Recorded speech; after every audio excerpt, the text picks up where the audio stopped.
Srila Prabhupada is revealing in this purport how it is only possible for the Supreme Personality of Godhead, who is full with all opulences, to simultaneously always remain in Goloka, his topmost planet, in the spiritual world, and at the same time be all-pervading. There is nowhere that the Supreme Lord is not personally existing, both through his energies, Brahman, he is pervading everything. The sun in one location is emitting rays which are non-different from the sun.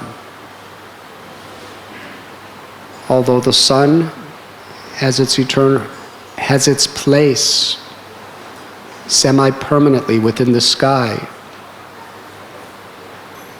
through the rays or the energy of the Lord, the sun, is all-pervading within the universe.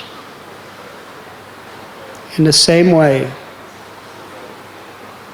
although the Lord is always existing in Goloka Vrindavan, by the rays of his body, which are non-different from himself,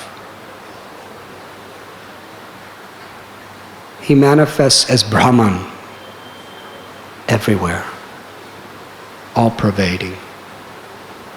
All material and spiritual worlds, the Lord is existing. Everything is within the Lord, and the Lord is within everything. Also, the Lord expands himself, as Srila Prabhupada is explaining herein, as the Paramatma. Within this material creation, the Paramatma is everywhere,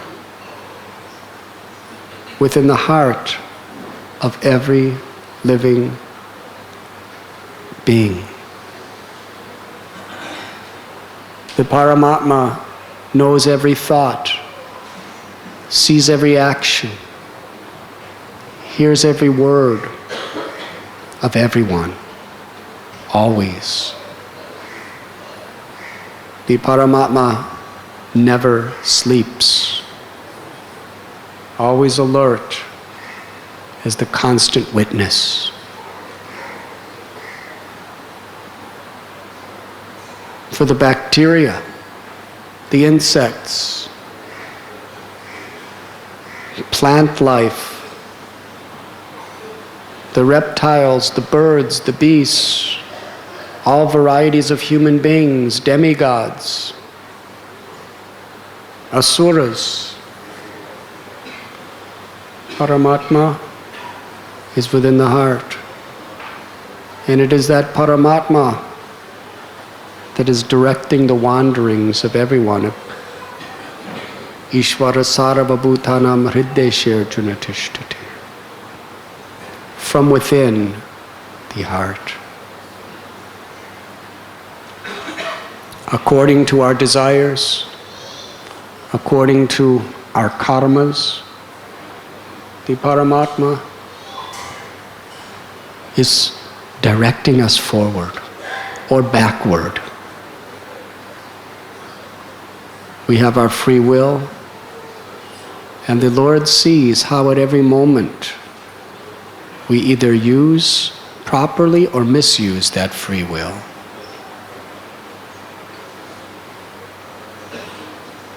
A devotee understanding the presence of the Paramatma within the heart is very careful. Hypocrisy is seen immediately by the Paramatma. And it is a great detriment to one's spiritual progress. Essentially, honesty does not only extend to speaking truthful, straightforward, in a simple way to the people of this world around us, but on the spiritual platform, honesty is acting, speaking in such a way that the Lord within the heart is satisfied. Bhakti Siddhanta Saraswati Thakur, he tells that the first principle that must be adopted to make real progress in the path of bhakti is simplicity. Simplicity means no duplicity. An honest, straightforward lifestyle, clear and transparent. To be simple, humility is required. Because false pride is the very basis in which so many complications come into our life. But if we are humble, honest, straightforward, that is simplicity. Without a separate agenda. Not that I say something, but it's veiled with another purpose. Not that I do something, but there's an ulterior motive behind it for some selfish purpose. Simple person is a person who the Paramatma within the heart is pleased with. So this type of simplicity must be there in our dealings with others in the world and our dealings with the constant witness of the Paramatma within the heart. Why? Why we're not conscious of Paramatma? Why we don't feel his watchful eye at every moment? Why we don't feel his pleasure and displeasure with everything we do? As we make spiritual progress, we actually do have that experience. However, the Lord, being all-merciful, he gives us free will. And in order to facilitate that, the Lord makes himself invisible to our consciousness so that we can exercise our free will.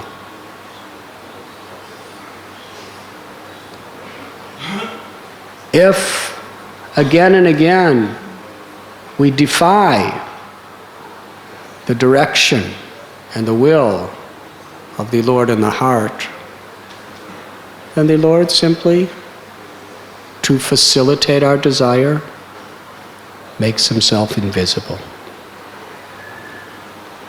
So that the grossly materialistic people, they have no conception there even is a Lord in the heart. They consider that they are independent and on their own. There is no watchful eye.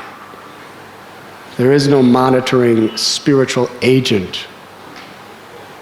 After all, life is a combination of chemicals that have evolved to where we are today. And whatever we do, and however we do it, essentially it doesn't matter. For social purposes, we may choose morality and ethics. but there's no binding reason why we should do it. How is that possible? The Lord is sitting within the heart, right next to the Jivatma. As the Upanishad describes, like two birds in the same tree. One bird is simply watching. The other bird is trying to enjoy the fruits of the tree. Sometimes it bites into a sweet fruit and feels great pleasure. But then at another time it bites into a bitter fruit and feels great pain. And such a bird, it's very hard, the way the tree's fruits are, to discriminate which is sweet and which is bitter. Sometimes enjoying, sometimes suffering.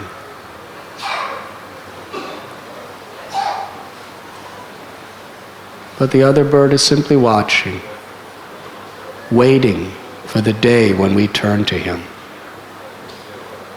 So similarly, the Paramatma reveals himself to us. Ye yatamam prapadyante tam stataiva bhajamyaham.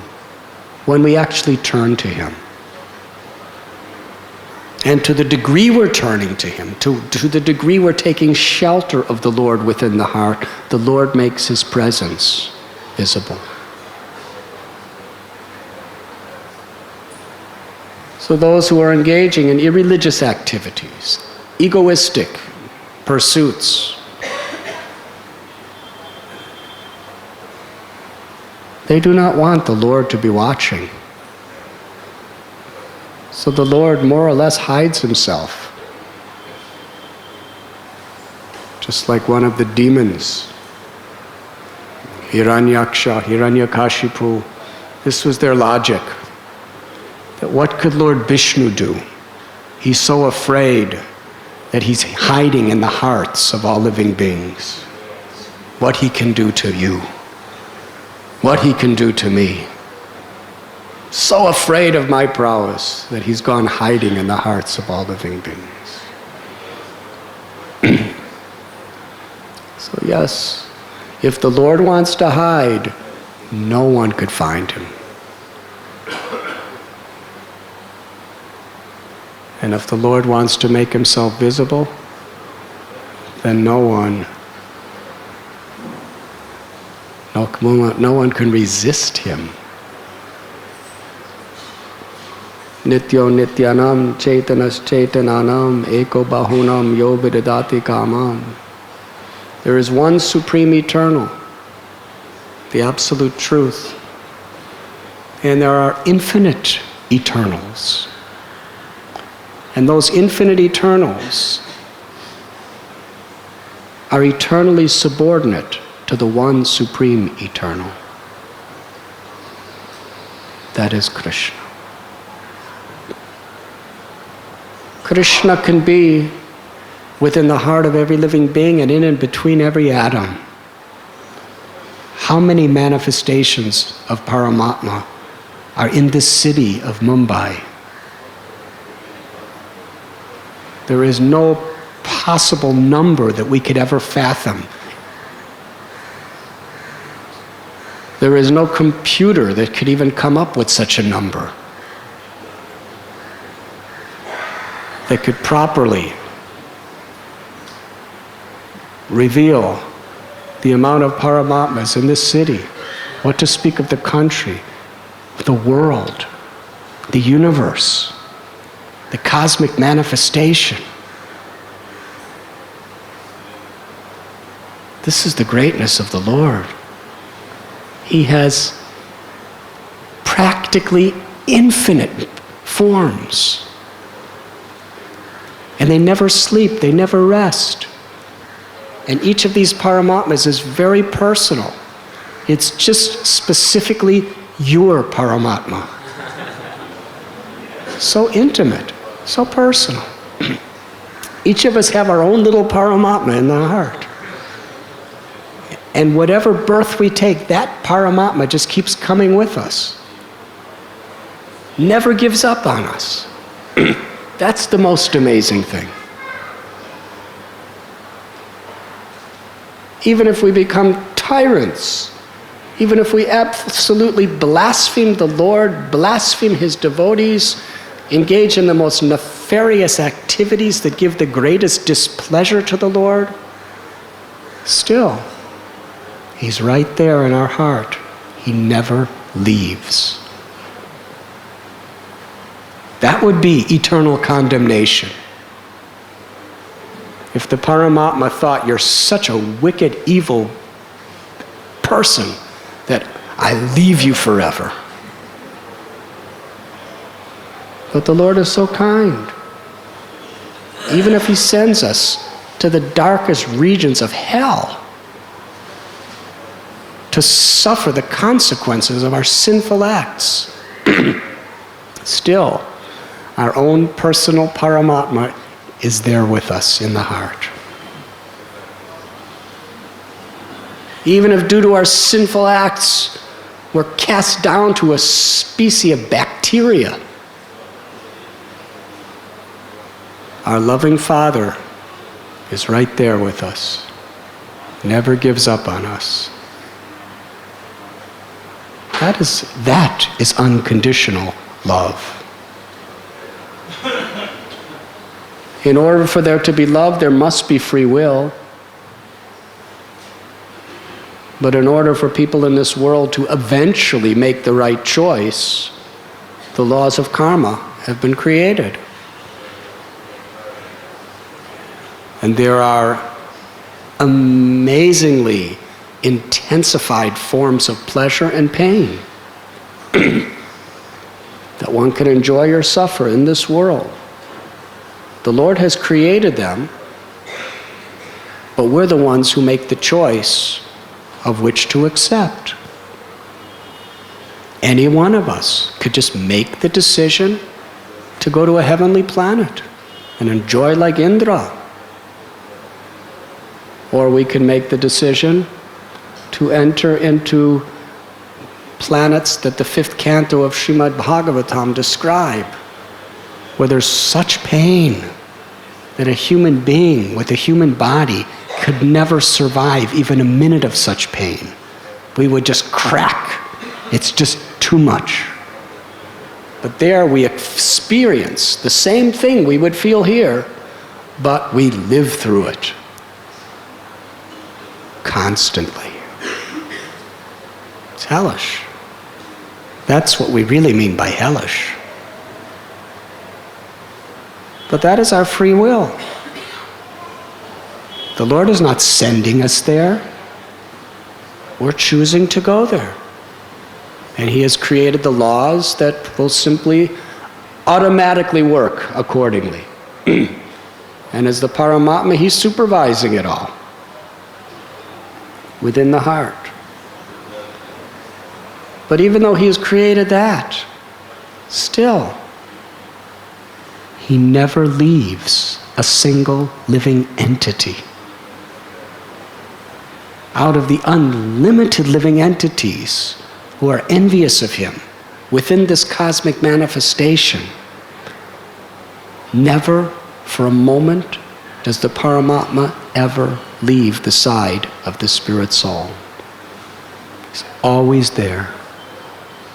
And why is He always there? Not for the purpose of punishing. He's always there to give shelter. To whatever extent we have abandoned Him, He's always the closest thing to the soul to give us shelter. There's nothing closer than the Paramatma to the Jivatma. Physically, spiritually, on every level.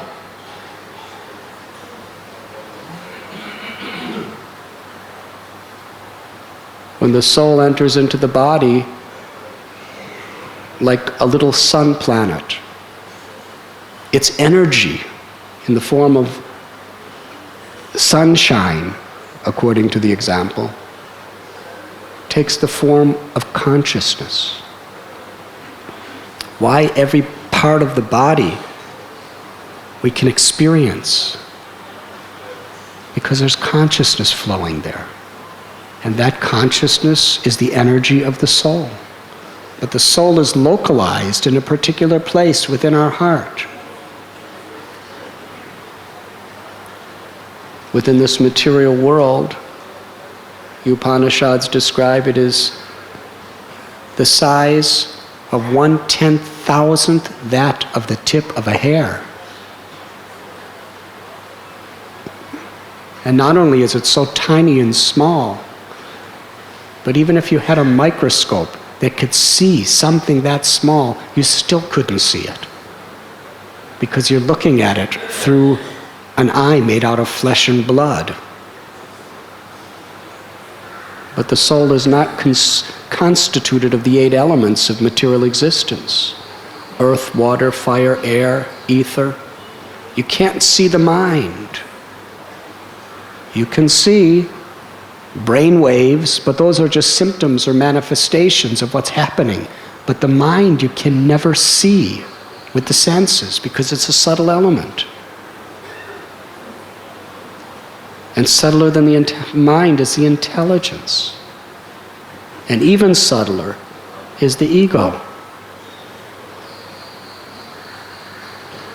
The spirit soul is not subtler than the ego. The spirit soul is of another nature. The spirit soul is not constituted of any material elements that can be perceived by the material senses, both gross or subtle. We cannot really even conceive of the Lord within our mind or our intelligence, because the Lord is pure spiritual. Mamaivam so jiva loke jiva bhuta sanatana. And Krishna reveals in Gita that what is the nature of the Atma? It is part and parcel of the Supreme Atma. We are part of God. We are not God, but we are part of God. We are of the same spiritual quality of God. And it is that spiritual quality, which is such an infinitesimal little particle of the Supreme, that has so much power. Power to attract, power to destroy. We have seen what people can do within the world we live in. That's just the power of the soul. It's not the power of the body, because the body can function in no way without the dynamic energy of the spirit within it. And that Jivatma, the closest thing to the Jivatma, is the Paramatma. As long as we remain within this material world. When we go back home, back to Godhead, the spiritual world, then there's no need for Paramatmas. The Lord is personally, as Bhagavan, present in our lives, engaging in transcendental pastimes with us forever. So this is mercy. Who is it in this world who has that power to never abandon you under any situation for even a moment? In hundreds of billions of years within this material creation, the Paramatma does not close his eyes or ears for a moment. He's always there, waiting. That is love.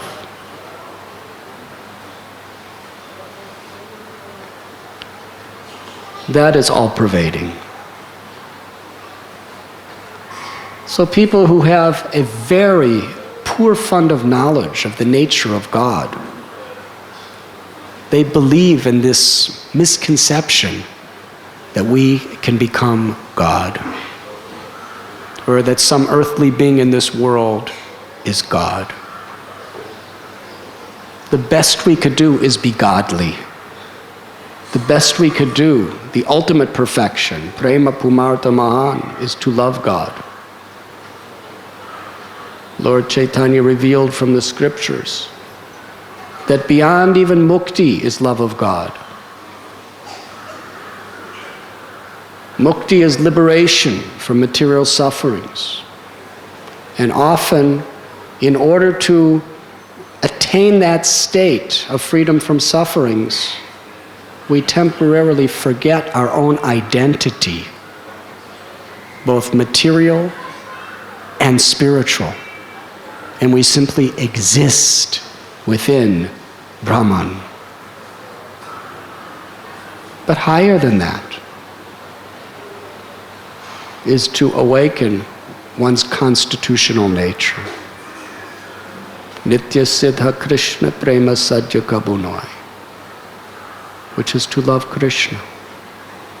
It is the essence of our existence, to love God, to serve God, to willingly, spontaneously surrender to the will of God. A neophyte devotee surrenders to the will of God as an austerity,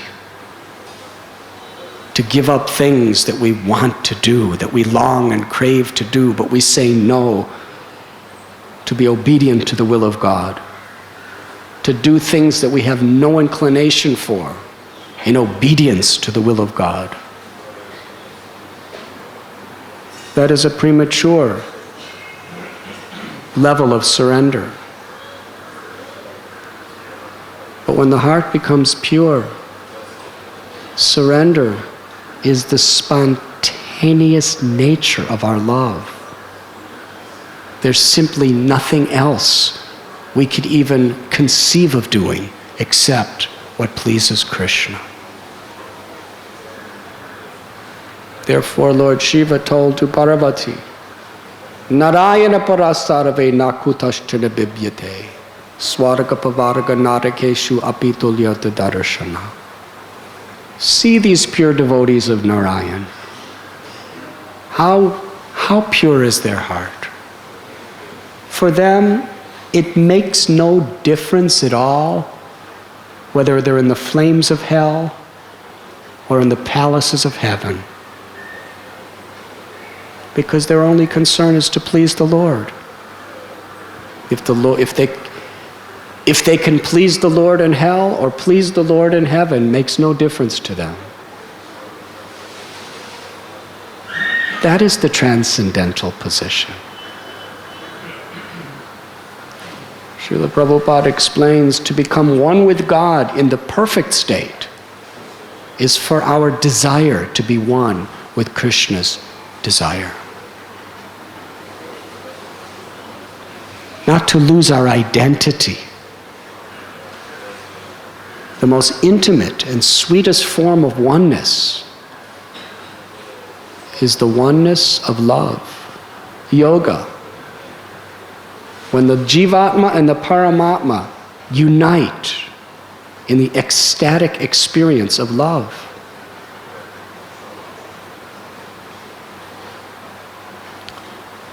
And it is for this purpose, to give us this chance, that Krishna remains personally beside the soul in every situation at all times.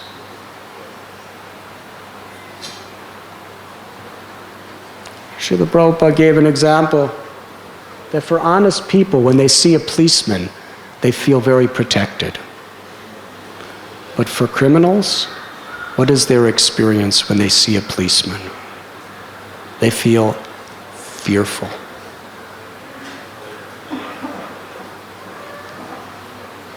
Srila Prabhupada explains, even if a policeman comes in with good intentions, if he comes in the room, everybody becomes very disturbed. Why has he come? Who is he looking for? What is he doing? Yes. So when we become devotee, we have consciousness of the Lord within our heart.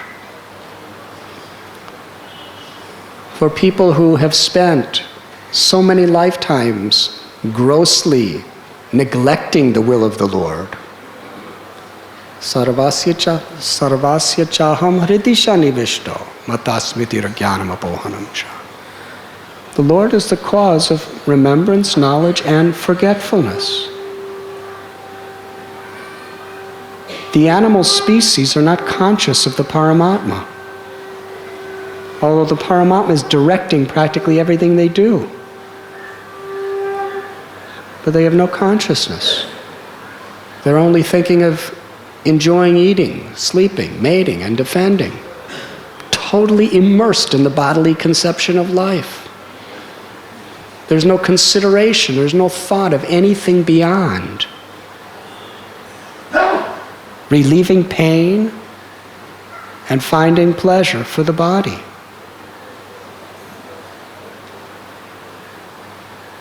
That is the lower species.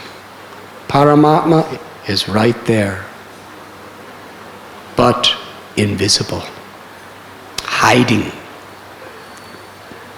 from our consciousness. And in human life, for those who are grossly atheistic, materialistic, they have no conception that there's a Paramatma. But when we actually understand the principle of religion, then we know that God is always watching us. This is a principle of every great religion of the world, that the Lord's eyes are always upon us. His ears are always open to whatever we say. Now, the Vedic literatures, they explain these basic principles in scientific, philosophical detail. How is it that the Lord is always with us? Bhagavad Gita, there's a beautiful verse. Everywhere are his eyes and ears, his legs and arms. In this way, the super soul, the Paramatma, exists.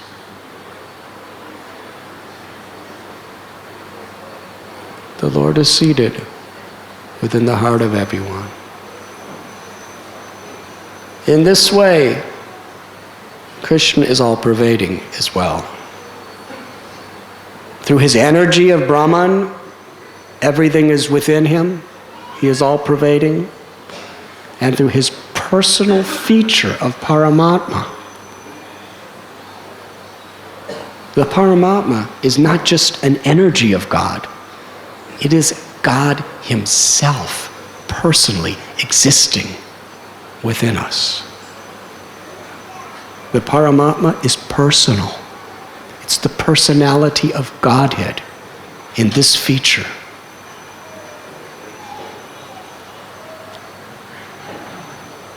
So this is Krishna.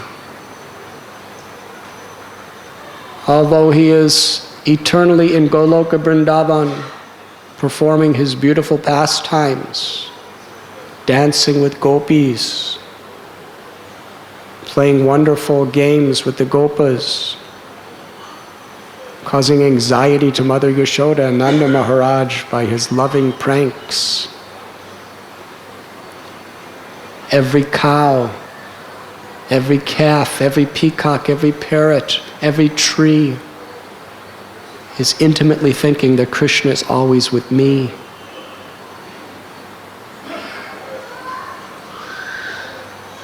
The reservoir of all pleasure, Navayovanam cha, in his eternally youthful form, is playing upon his flute as the pleasure and the ultimate ornament of Sri Vrindavan Dham.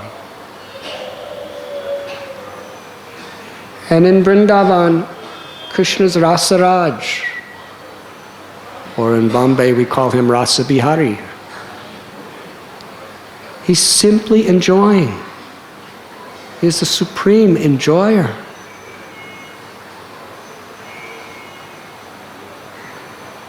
He has nothing to do with material existence.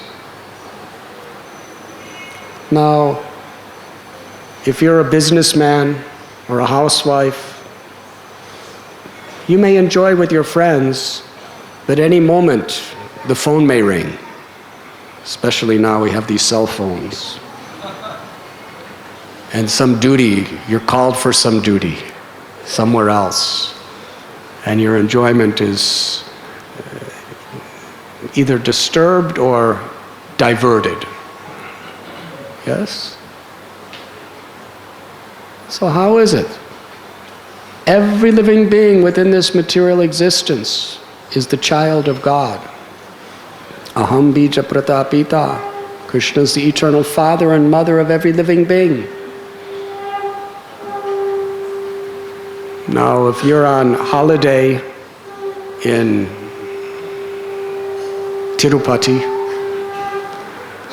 and all of a sudden your cellular phone rings and your little son or daughter has just been hit by a car and is in the hospital in critical condition, can you enjoy your darshan of Balaji? Huh? Will you be having nice time? No, it will be a diversion. At the least, it will be a diversion.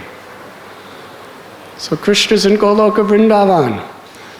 And here, his sons and daughters, some of them are doing nefarious activities, some are getting horrible diseases, some are being cast down to hellish planets. Hare Krishna. So how can you enjoy? How can you enjoy Ras Lila when all these things are going on? Isn't it a diversion? Is it that God doesn't really love us? He doesn't really care what happens to us in this material world? Or is it that he's just so totally immersed in Leelas that he just turns off his cellular phone and doesn't get any news about anything except right there in the Ras Mandala?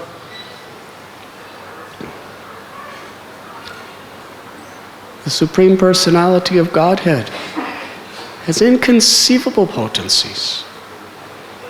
Nothing disturbs his Leela in Goloka Vrindavan. He expands himself. He expands himself into plenary portions that are absolutely non-different from him, and they're worrying about all the affairs of this world.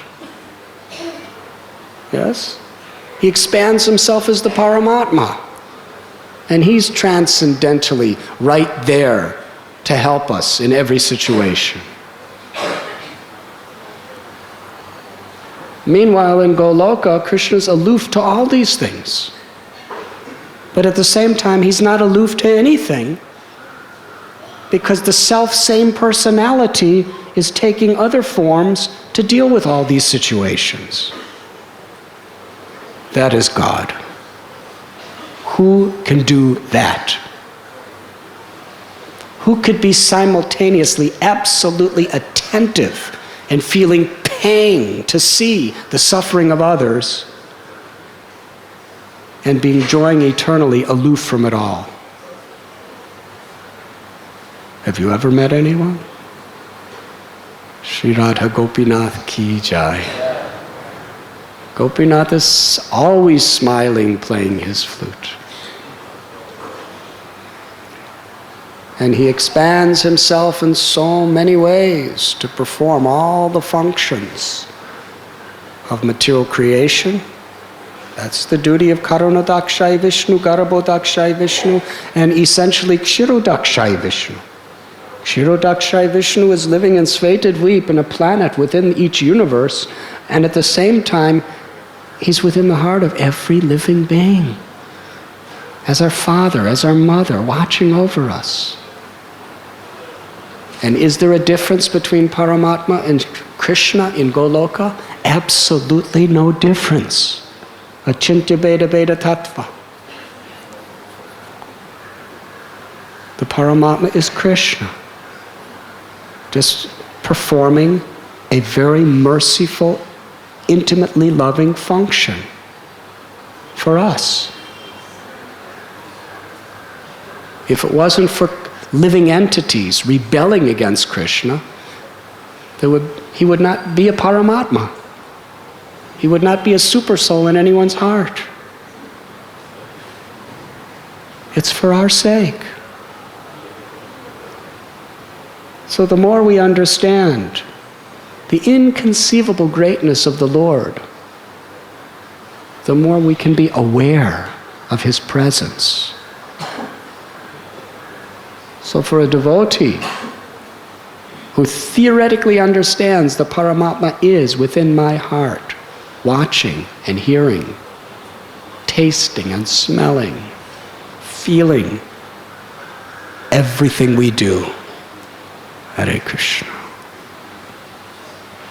And the Paramatma is proportionately pleased or displeased with everything we do or say, even everything we think. And He's there to give us shelter. Now, for those who rebel against the Lord, who know they're doing the wrong thing, for such people, they want to temporarily forget the Paramatma. Yes? If you're doing something you know Guru does not want, and Krishna does not want, if you know you're doing something the scriptures warn us against, then do you want to feel that Paramatma, here I am again, I'm doing it again? You can't enjoy if you're thinking like that. Can you? And the whole purpose of doing it is to enjoy. So there's a dilemma. What to do? So somehow or other, we want to forget the Lord. I want to remember you, but not now. So let me just turn off the channel till tomorrow morning. And then I'll turn it on, and then I want you to be right there watching everything I do, and I want to be thinking of you and meditating on you and chanting your holy names. But for now, please, just let me just turn off the station.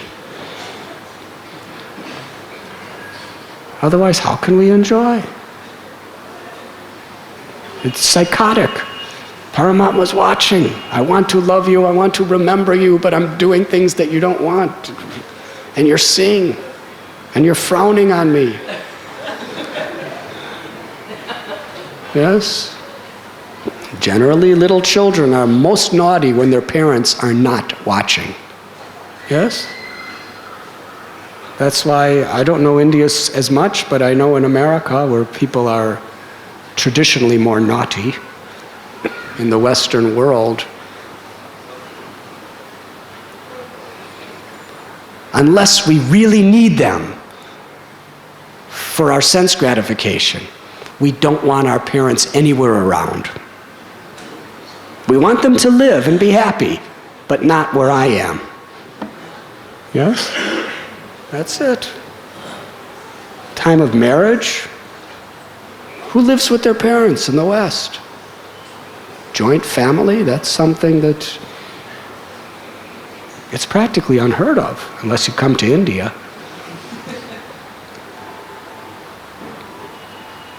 In fact, usually as soon as you get 18 years old, you're gone. You're out of the house. And you just come back, to collect something. Then you're gone. Why? Because you don't want your parents watching. They're simply a disturbance. You only want to see them when you need them. Hare Krishna.